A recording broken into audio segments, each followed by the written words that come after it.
Hi there. First, I just want to say thank you to everyone who has been such a support for me and my family during this difficult time, and just for your continued outpouring of love and encouragement. We are so thankful, and my entire family feels very blessed. I want to share with you something that I hope will make you laugh, because I want to remind everyone, including myself, that even amidst grief and hard times and dark nights, there is joy and there is laughter, and they can coexist. A couple of weeks ago, I had volunteered to help with Isaac's kindergarten class just for an hour in the morning. I volunteered prior to losing my mom. So when the morning came, I did not feel like going.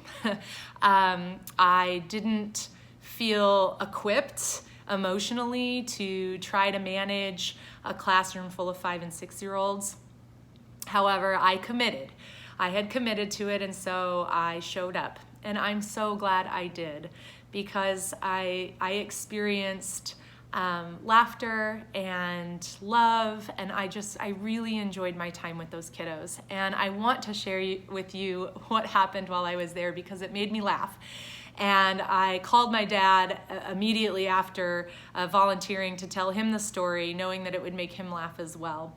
So when I showed up, I came in, and all of the kids were sitting around in a circle around a mat, and it was story time. Their teacher was reading them a story. And so the teacher stopped to introduce me and directed the kids to say hello to Miss Renee, and that I would be volunteering. And as soon as they turned around and saw me, they started saying, "Oh my gosh, she is so big." And they're whispering to each other. Of course, I can hear everything they're saying, but they're whispering, "Oh my goodness, she is so big. Isaac, your mom is so big."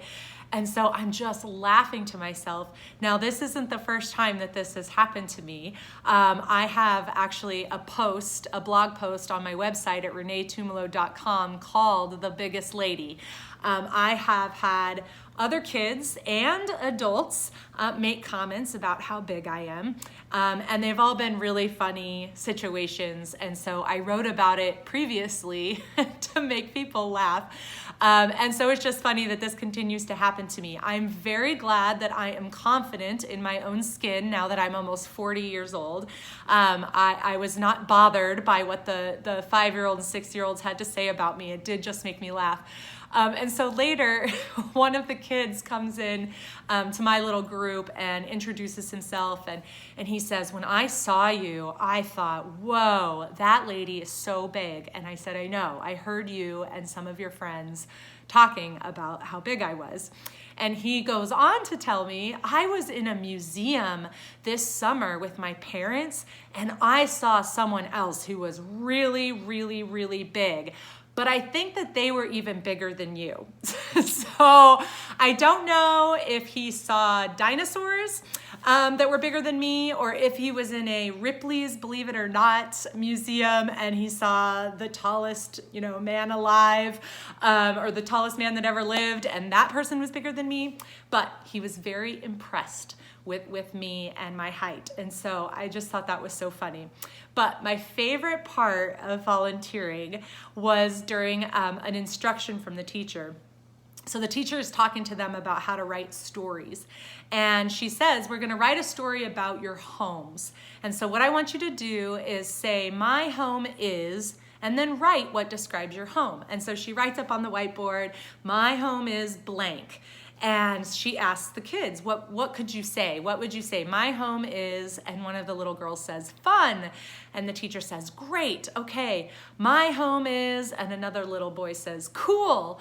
And the teacher says, "Great examples. All right, let's get another one. My home is," and Isaac, my son, says, "Dirty."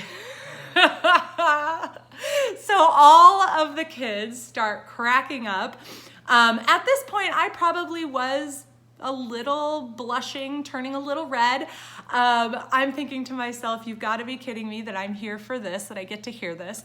The teacher didn't skip a beat. She really was really good about just saying, nope, we're not going to use that word. Okay, let's get another word. What's another description? Well, of course, all the kids thought dirty was hilarious, so they kept repeating it. My home is dirty. My home is dirty.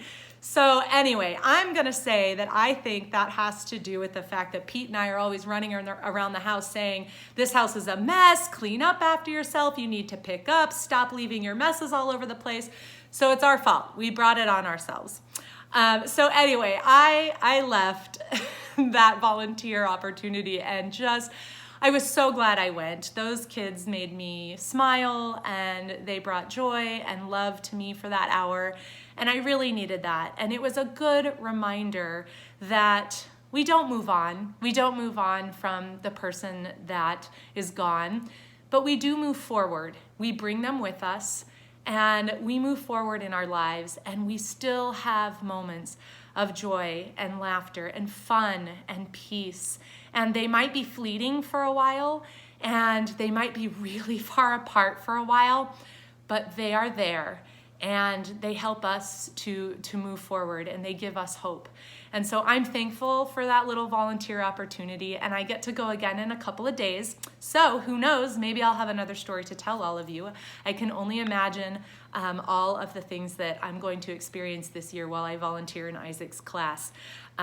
So anyway, I had to share that with you. I hope it made you laugh or at least made you smile. And thank you again for walking with me and my family in this journey. Love you. Bye.